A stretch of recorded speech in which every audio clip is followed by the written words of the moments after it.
જામનગરમાં કોંગ્રેસ નગર સેવિકાનો અનોખો વિરોધ સામે આવ્યો છે। ગટર સમસ્યાને લઈને ભારે વિરોધ કરાયો છે। જામનગરમાં કોંગ્રેસ નગર સેવિકાનો અનોખો વિરોધ, જ્યાં ગટર સમસ્યાને લઈને ભારે વિરોધ કરાયો।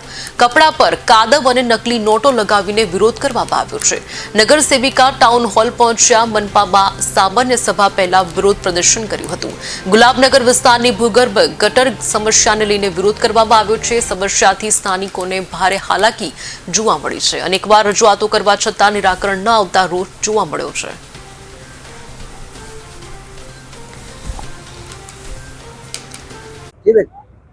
ભૂગર્ભમાં એટલી હદે પ્રશ્નોત્તરી કરી ત્યારે ખબર પડી કે ભૂગર્ભમાં આટલી હદે ભ્રષ્ટાચાર થાય છે।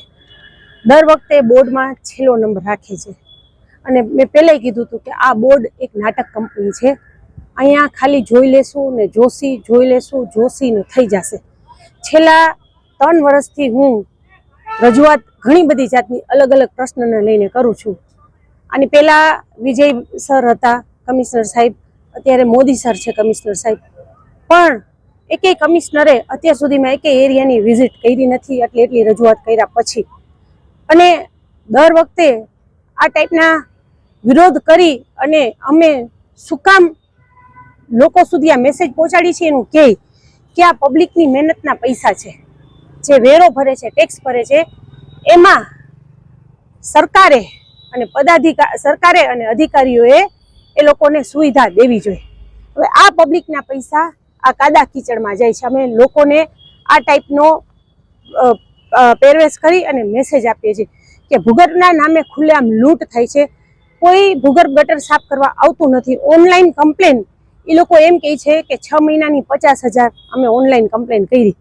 તો તમે 6 મહિનાની 50,000 કમ્પ્લેન કરી તો અમે જે રોજના 50-100 ફોન ઉપાડીએ છીએ એનું શું? એનો મતલબ એમ કે વર્ષની 300 કમ્પ્લેન આવે છે। એક કંપનીને આ લોકો 1.5 કરોડ રૂપિયા આપે છે, બરાબર છે। એમાં પેનલ્ટી પૂછી તો કે અમે પેનલ્ટી રૂપે આજે કઈ રીતે વિરોધ કર્યો છે? આજે અમે એક પહેરવેશ કર્યો કે આ પબ્લિકની મહેનતના પૈસા છે અને એને રજૂઆત કરે છે કે અમારી ગટર સાફ કરવાઓ, પણ કોઈ ગટર સાફ કરવા જતું નથી, પૈસા માંગે છે અને જાય છે। તો માથા ઉપર અમે શિંગડા પહેરી અને એ કીધું કે અહીંયા જે બેસેલા છે ને એ એક ટાઈપના ખરી રીતે રાક્ષસ છે। એને કોઈ જેમ રાક્ષસને કોઈ અસર ન થાય ને એમ અહીંના અધિકારીઓ પદાધિકારીઓને કોઈ પણ જાતની અસર થતી નથી। આ લોકો રાક્ષસ છે। ફક્ત ને ફક્ત બોર્ડ એક નાટક માટે જ બોલાવે છે, અંદરો અંદર ઠઠ્ઠા મસ્તી કરે છે। આપણે બોલવા ઊભા થઈએ તો આપણે સરખું બોલવા નથી દેતા અને પછી આપણાથી કઈ શબ્દ બોલાઈ જાય એ લોકોને અપમાનજનક તો બોર્ડ વોકઆઉટ કરીને વયા જાય છે।